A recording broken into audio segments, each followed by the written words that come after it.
Baik, Assalamualaikum warahmatullahi wabarakatuh. Nama saya Taufik Harianto, NIM E41182233.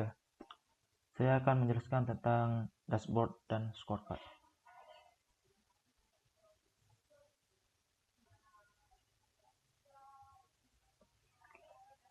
Dashboard dan scorecard. Dashboard dan scorecard keduanya memberikan tampilan visual dari informasi penting yang disatukan dan diatur dalam satu layar tunggal, sehingga informasi dapat dicerna dengan sekilas dan dieksplorasi dengan mudah.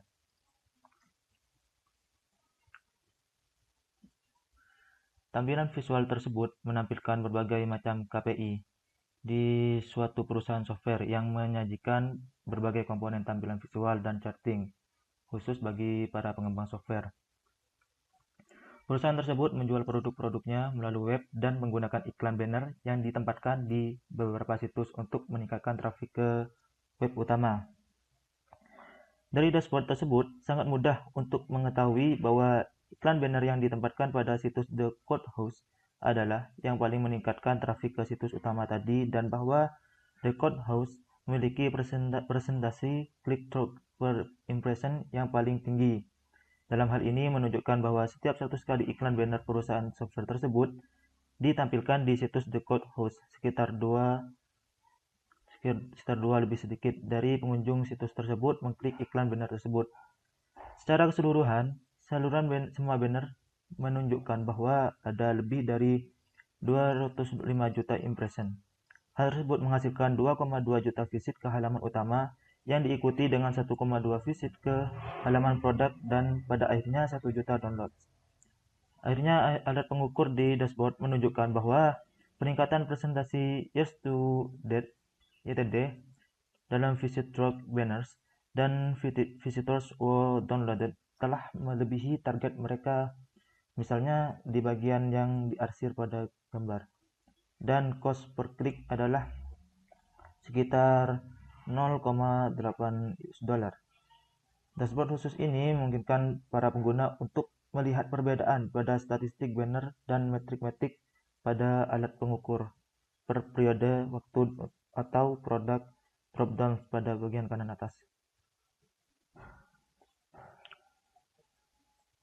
Dashboard.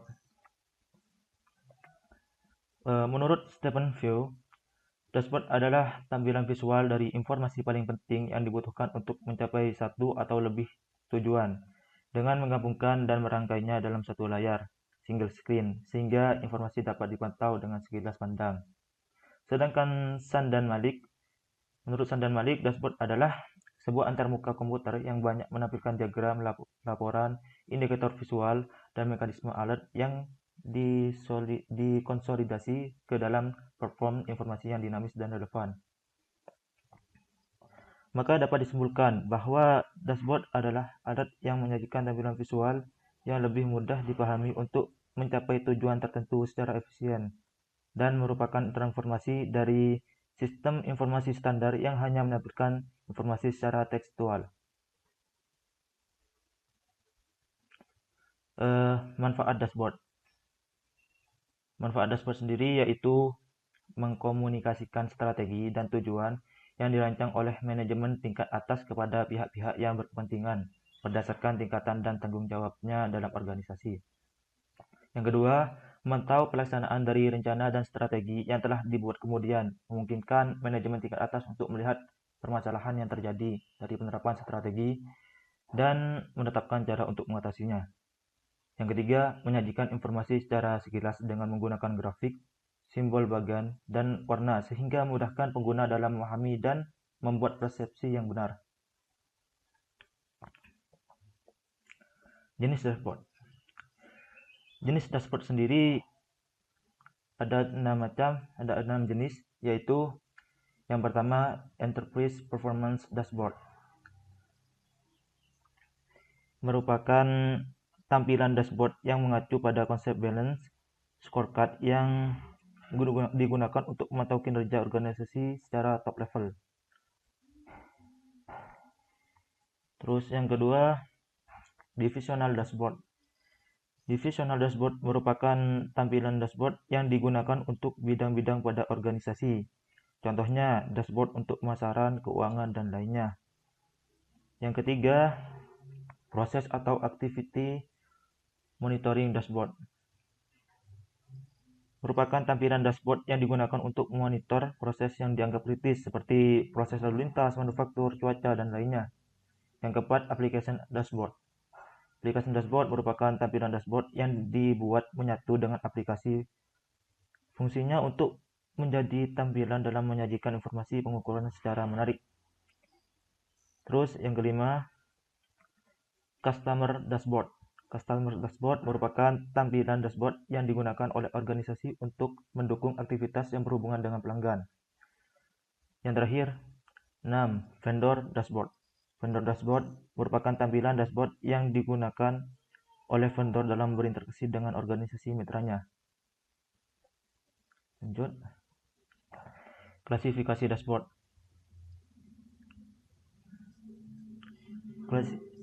Klasifikasi dashboard diklasifikasikan menjadi 3 jenis menurut View 2006, yaitu operational dashboard. Yang pertama operational dashboard, kedua tactical dashboard, yang ketiga strategic dashboard. Yang pertama operational dashboard merupakan dashboard yang berfungsi untuk memberi informasi secara langsung untuk kepentingan yang harus ditanggapi cepat. Fokusnya digunakan untuk memantau aktivitas yang berubah secara konstan. Penyajian informasinya dilengkapi dengan alert dan bersifat dinamis dan real time. Yang kedua, tactical dashboard. Tactical dashboard merupakan dashboard yang berfungsi memberikan informasi untuk menganalisa suatu kejadian. Fokusnya digunakan untuk proses analisis dalam menemukan penyebab dari suatu kondisi tertentu. Penyajian informasinya harus dilakukan secara cerdas agar pengguna dapat melakukan analisis data kemudian. Dashboard ini tidak memerlukan data secara real time. Yang terakhir, yang ketiga, strategic dashboard. Strategic dashboard merupakan dashboard yang berfungsi untuk memberikan informasi untuk membuat keputusan, arahan dan capaian strategi yang berfokus pada pengukuran kinerja level atas dan capaian tujuan strategi organisasi. Penyajian informasinya dilakukan dengan mekanisme sederhana yang mudah dipahami. Dashboard jenis ini tidak memerlukan data secara real time. Karakteristik dashboard. Karakteristik dashboard kinerja menurut Malik 2005 adalah smart, synergetic, monitor, accurate, responsive, timely, dan impact. I. Interactive. M. More data history. P. Personalized. A. Analytical. C. Collaborative. Karakteristik dashboard tersebut yaitu yang pertama, yang smart, sinergetik. Sinergetik ini memiliki tampilan yang mudah dipahami oleh pengguna dengan mengumpulkan berbagai informasi menjadi satu dalam satu layar. Yang kedua, monitor. Monitor yaitu menampilkan Key Performance Indicator (KPI) yang dibutuhkan dalam pembuatan keputusan kemudian disesuaikan dengan tujuan pembuatan dashboard tersebut. Yang ketiga, accurate. Accurate sendiri yaitu informasi yang disajikan bersifat akurat dan dapat dipercaya. 4. Responsive. Responsive yaitu dapat merespon parameter yang telah didefinisikan. 5. Timely yaitu menampilkan informasi terkini untuk pengambilan keputusan. Karakteristik dashboard impact. Yang pertama, I. Interaktif. Interaktif yaitu pengguna dapat melakukan drill down dan mendapat informasi lebih detail. Yang kedua, more data history. More data history yaitu pengguna dapat melihat riwayat sejarah KPI untuk mengetahui kondisi sekarang. Yang ketiga, personalized yaitu penyajian informasi harus spesifik untuk setiap jenis pengguna sesuai dengan hak aksesnya. Yang keempat, analytical yaitu memberikan fasilitas bagi pengguna untuk melakukan analisis. Yang kelima, kolaboratif, yaitu memberikan fasilitas pertukaran laporan antara pengguna mengenai hasil pengamatan dashboard masing-masing. Terus yang keenam, yang terakhir, trackability, yaitu memberikan kesempatan bagi pengguna untuk mengkostumasi metrik yang dilacaknya. Scorecard. Menurut Kaplan dan Norton 2000, scorecard yaitu kartu yang digunakan untuk mencatat skor hasil kinerja seorang yang nantinya digunakan untuk membandingkan dengan hasil kinerja yang sesungguhnya. Balance yaitu menunjukkan bahwa kinerja diukur secara seimbang dan dipandang dari dua aspek, yaitu keuangan dan keuangan, jangka pendek dan jangka panjang, dan dari segi internal maupun eksternal. Nah, dari definisi tersebut, pengertian sederhana di atas, maka secara istilah balance scorecard adalah kartu skor yang digunakan untuk mengukur kinerja dengan memperhatikan keseimbangan antara sisi keuangan dan non-keuangan, jangka panjang dan jangka pendek. Kerangka kerja balance scorecard.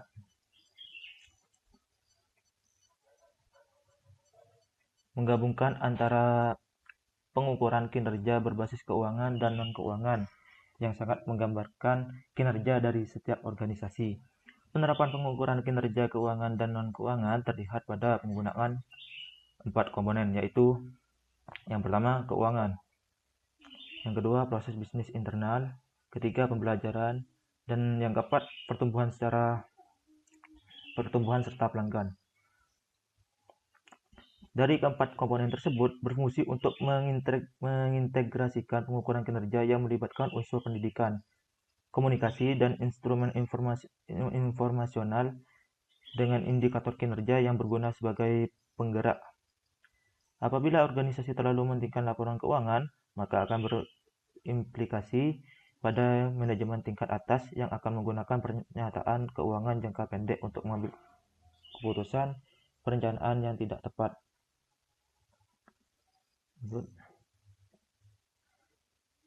Unsur-unsur balance scorecard.